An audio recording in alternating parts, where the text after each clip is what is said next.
Good morning, Philippines. Is my voice coming back? Maybe a little bit. Um, Before I go any further, I just want you to note that I try to bring out some of the unusual, mysterious, and unique things about the Philippines that you won't find on other blogs or channels. So if you like the content, please don't forget to like, share, and subscribe. And we'll be happy to address any comments that are found down below. So please do so. Today I want to talk to you about the Calauit Safari Park.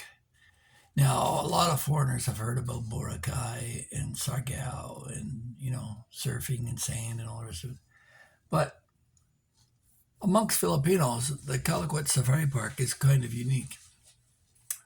Back in 1977, Ferdinand Marcos bought a whole bunch of money in a suitcase and asked this fellow to go and put together a park for him.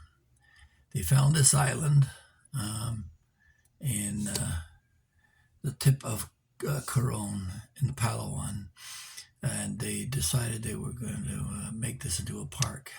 It's thousands of hectares. So they deforested the whole bamboo forest that was there, stripped it bare, and tried to make it grassland to match the environment that one would find in Kenya. But before they did that, they evicted 254 families of the Tambangwa tribe and relocated them to an old leper colony 40 kilometers away on Halsey Island. Now, how did he get away with something like that? Years later, there'd be a UN human rights inquiry, and they found that this was a violation of the human rights, and we'll talk about that in a bit. But it was at the time of Ferdinand Marcos' dictatorship, so there wasn't how much they could say or do about it. So they were shipped off to this old leper colony. It was full of rocks and not good for farming. And the land that they left was rich and fertile enough to grow grassland to support the animals that arrived there in March of 1977 on a ship, the MV Salvador. Now, I don't know who caught the animals, but 104 feral animals, wild animals, were caught, put in cages, and forced over into this island. And of that, there were 8 species. If you're into the African wildlife, there were 12 bush bucks, 11 elands, 11 gazelles, Thompson gazelles, 15 giraffes, 18 impalas, 12 water bucks, 10 topi, and how many zebras? 15 zebras. And they were the gravy zebras, they're rare endangered ones. So within 5 years, the population doubled from the 104 that was originally there. There was 201 in just 5 years later. But that kind of peaked at that point. And then they started dying off. And by 1999, a lot of them had disappeared, but for the giraffes and the zebras, which continued to grow in population because they have no natural predators.